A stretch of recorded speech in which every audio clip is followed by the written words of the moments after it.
পুনৰ এবাৰ IPLৰ অন্তিমখন লীগ মেচত ইন্দ্ৰ দেৱতাৰ কুদৃষ্টি পৰিলে আৰু প্ৰথমৰে পৰাই বৰষুণৰ কাৰণে যিকেইটা মেচ বিঘ্নিত হৈছে আৰু সেইকেইটা মেচত যেন এটা পইণ্ট লৈ শক্তিশালী টিমকে আগুৱাই যোৱা দেখা গৈছে। আৰু এইখন মেচতো ৰাজস্থান ৰয়েলছে আগৰে পৰাই কোৱালিফাই কৰা আছিল যদিও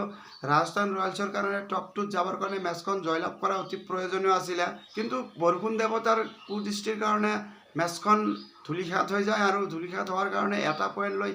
ৰাজস্থান ৰয়েলছে হায়দৰাবাদৰ সমানে 17 পইণ্ট অৰ্জন কৰে যদিও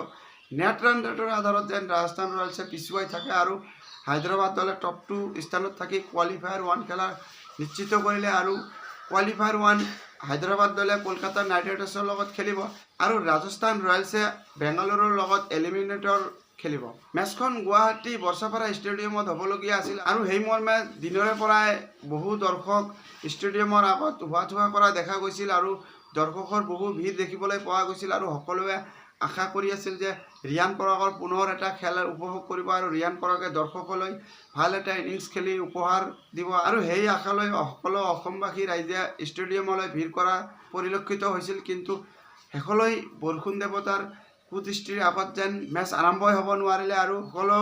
ক্ৰিকেট প্ৰেমী ৰাইজে যেন আশাহত হ'লে। এটা সময়ত এনেও লাগিছিল যেন বৰষুণ শেষ হোৱাৰ পিছত টছ আৰম্ভ হৈছিল আৰু টছত কলকাতা নাইট ৰাইডাৰ্ছে জয়লাভ কৰি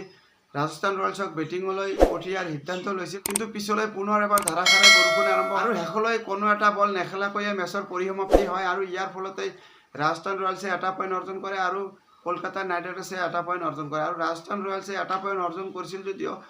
হায়দৰাবাদ দলৰ সমানে 17 পইণ্ট হয় আৰু নেট ৰান ৰেটৰ আধাৰত ৰাজস্থান ৰয়েলছে হায়দৰাবাদতকৈ তলত থাকে আৰু সেইকাৰণে ৰাজস্থান ৰয়েলছে কোৱালিফায়াৰ 1 খেলাত ব্যৰ্থ হয় আৰু এলিমিনেটৰ খেলাৰ কাৰণে ৰাজস্থান ৰয়েলছে দলৰ সন্মুখীন হ'ব। মেচখন কলকাতা নাইট ৰাইডাৰ্ছৰ জয় পৰাজয়ৰ লগত একো সম্বন্ধ নাছিল যদিও বেনষ্ট্ৰেণ্ড প্ৰয়োগৰ ফালেদি চাব গ'লে কলকাতা নাইট ৰাইডাৰ্ছৰ মেচখন ক্ষতিকাৰক হয়, বিশেষকৈ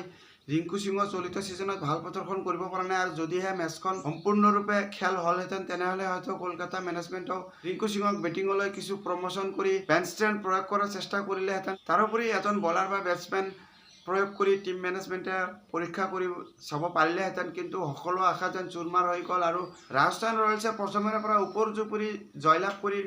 টপ পজিশ্যনত আছিল এটা সময়ত, কিন্তু পিছলৈ ওপৰ জুপুৰি 4টাকৈ মেচত পৰাজয় বৰণ কৰি লাহে লাহে শেষলৈ 3 নম্বৰলৈ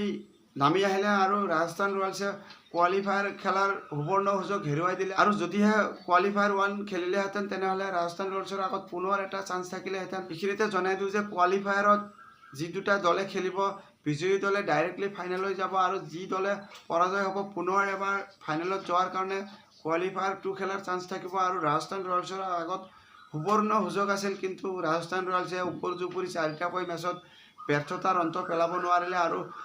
সেই সুবৰ্ণ সুযোগ যেন হাতছাৰা কৰি দিলে ৰাজস্থান ৰয়েলছে আৰু আজিলৈ ভাল এটা চান্স আছিল যদিও বৰষুণ দেৱতাৰ কুদৃষ্টিৰ কাৰণে ৰাজস্থান ৰয়েলছে পুনৰ এবাৰ ব্যৰ্থ হ'লে আৰু ৰয়েল চেলেঞ্জাৰ্ছ বেংগালোৰৰ লগত সন্মুখীন কৰিবলগীয়া হ'ব এলিমিনেটৰ মেচখনত ৰাজস্থান ৰয়েলছৰ আৰু